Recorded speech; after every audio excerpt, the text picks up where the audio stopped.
Hey everybody, welcome back to the Smack. This is Mars here. I'm here with my boy PDP. Say what's up. What's going on? Hey, today we're going to be talking about Robert Kirkman and Dave Finch's Skinbreakers, a new title that's dropping on Image, I believe, in September.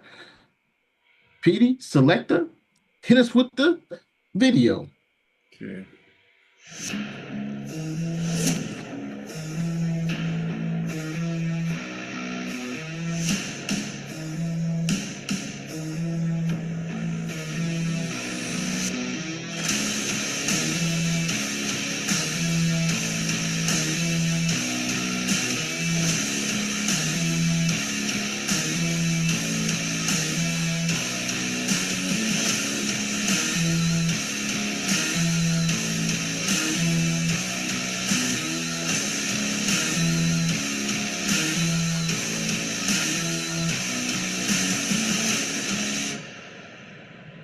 Okay, that was a quick one. It's coming out September.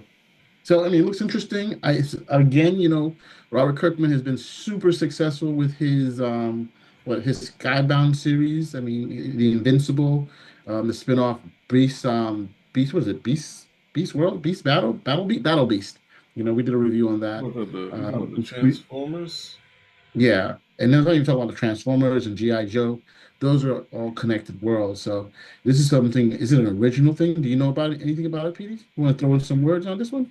No, I just know that it's I think I'm not gonna say I don't know too much about it as far there is an interview on I think it's Newsarama or I think maybe Game Radar, that's what it's called now. But ultimately I feel like Robert Kirkman's kind of doing what Mark Miller was doing, being at the top of the game, utilizing some of the top artists and kind of getting them to do stuff that they want to do in their wheelhouse. So when you, I mean, who is it? Mark Miller kind of did with pastiches of existing ideas and stuff like that, or working with people he already worked with to kind of do popular storylines and comic books, like stuff like evil Batman, more country Superman type of character, a Shazam type character, and then kind of doing something with Dave Gibbons, which we turned into the Kingsman. So it's like Robert Kirkman has done stuff. Obviously, he has his was it Fireproof, which he did with Sam Snee, and his last name is Sam Snee. Chris Sam Snee. So he has that. He has obviously the Transformer, which is his foray into license work. Which being the brand that he is, he was able to bring in the license of what's as you had already said.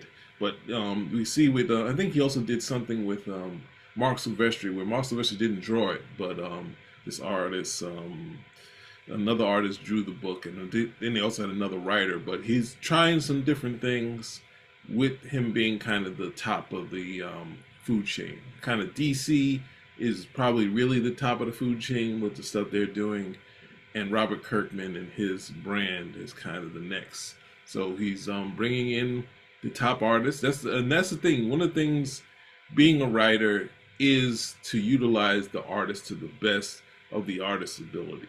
Not say, hey, here's a story. You draw it saying, hey, what can we work out together? And that's kind of how Marvel used to work, where Chris Claremont would go to an artist and say, what do you want to draw? And he'd turn to Jim Lee, and Jim Lee was like, I want to draw Wolverine, Captain America, and Black Widow. And then we get the classic cover with Cap, Wolverine, and Black Widow. So it's one of those things where this is kind of the best way to do comic books. Yes, the writer should kind of flesh out their ideas that they want to do. And we see that working the best way with Alan Moore, where everyone seems to be happy with the scripts they got and working with him. But at the same time, artists, they can only really last 20 to 30 issues, and that's excluding Ultimate Spider-Man or The Walking Dead, which is Walking Dead was extremely profitable. So Chris Allard would obviously stay on that for forever. Any artist would be smart enough to stay on that, but it's hard to keep them past 20, 30 issues. For any regular creator, like I think who's it? Rob Liefeld does kind of 5 issues of a thing. So having these artists, getting them something that they want to draw, and which can keep them for a long period of time. So I think that's what he's kind of doing, and he's spreading his wing, even though it is kind of like seeming like an Avatar thing. Who cares? It's comic books.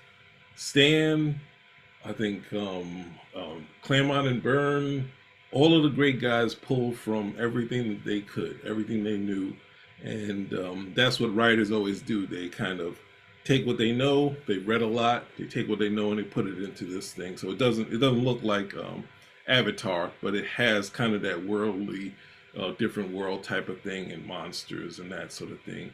So yeah, so I do have any. They also I will say there is going to be a treasury edition, right?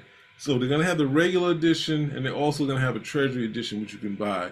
And I really think, I mean, I know like graphic novels, which were a little bit larger, was seen as kind of the major, major kind of works for the forum, and now the absolute edition. But I think the treasury editions was always my favorite as a kid, so it's interesting that they're going to do that.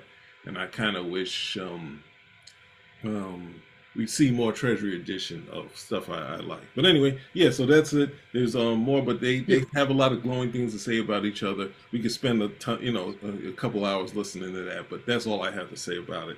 It looks really good. Yeah, I'm with you. It does. I mean, I think he has a secret formula of action. He really attracts young men, and which is a really good thing. He understands his market. But Treasury Edition, PD, geez, where the hell do you put that, man? They've been doing more and more lately in the comic book store. You've been seeing like the Batman Hush, I think has been Treasury. They just came out with a Superman that was a Treasury, and now they're gonna do this as a Treasury. Wait, they don't fit in the box, man. That's what killed the comic stores. Killed the Treasury Edition. The comic stores made Superman versus Spider-Man basically worth not even, it was a new comic book, and it basically would sit somewhere and it'd be like worth nothing. Like you could buy it for maybe $10 or $20 when it should have been an heirloom. But since you can't fit it into a box, they're like, it won't fit into the box. And the thing is, when you have the bookshelf, well, but yeah, there was a lot of. I mean, there's a lot of people tried to go bigger, and for the longest time, it didn't work until they went to the bookshelves and they said, let's do these absolute editions, and somehow absolute editions work, but the treasury editions are just too big. So I'm all for it because it was, as a kid, something that my parents. Thing is, parents don't let you collect comic books; they let you go to the store and buy a couple. So you're saying, and that same thing, Christmas, they're like, what can I get them? Some comic books or this big thing here? And it shuts them up for who knows how long. And kids tear it up and turn it into shreds. And obviously, this is adults buying this stuff now, but at the same time, it's always a fun addition. So, Yeah. Well, hey, I agree with you on both the comic and on the Treasury Edition. Just gotta find a place to put it. So hey, if you like what you hear, give us a thumbs up, comment, subscribe, spin rack. we are